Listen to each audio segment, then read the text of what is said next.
Hello. Today's video is about financial abuse.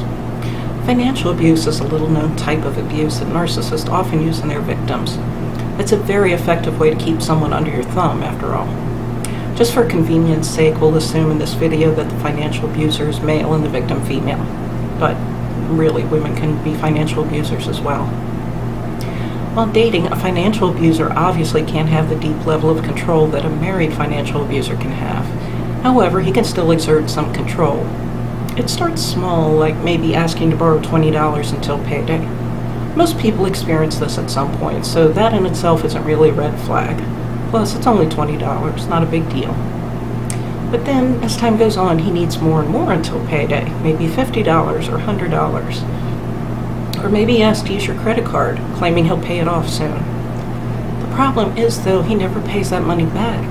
And if you say anything, he gets really angry. You learn quickly it's just easiest just to give him the money and not expect to be repaid. I went through this when I was dating my ex-husband. Even though he knew perfectly well how tight money was for me when we first got together in 1988, he still asked to borrow money often, and he never paid me back. By the time we got married in 1990, I figured he had taken well over $400 from me. Sometimes an abuser controls his or her victim's finances completely. The victim has no access to bank accounts or credit cards. Receipts may be demanded, so every penny can be tracked. My mother actually did this one to my father. He got a small allowance while she paid all the bills, saved money, etc. While she was very good with money, and maybe because of that she should have been in charge of their finances to a degree. But literally he had no say in where his own money was spent, and didn't know how much was saved either. She had a lot of money from him.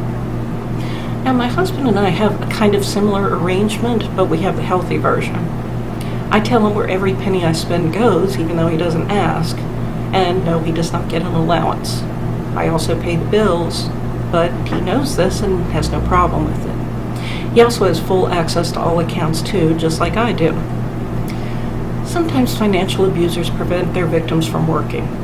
They may tell the victim outright that she's not allowed to work, or they may sabotage her job somehow, such as by forcing her to call out often or making her run late so often that she gets fired. If a victim wants to leave, one way to prevent that is by ruining her credit. She can't rent an apartment or buy a home when her credit score is 450 and her credit report's full of bad debt.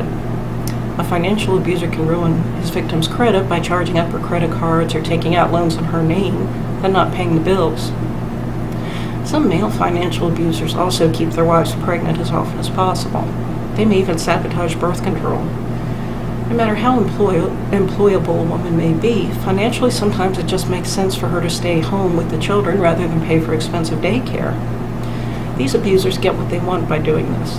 They have children to abuse and gain narcissistic supply from. Their wives stay at home. They take away their wives' independence, and they feel powerful and in control. There is some hope for for victims though, especially if you're a little creative. Ask your safe friends and family for any help or assistance they might have. They may help you financially or give you some advice that you hadn't thought of.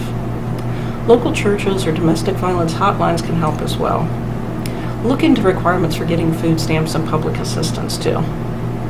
Skim any little bit of money that you can, because every tiny bit will help. If at all possible, get some sort of job in secret.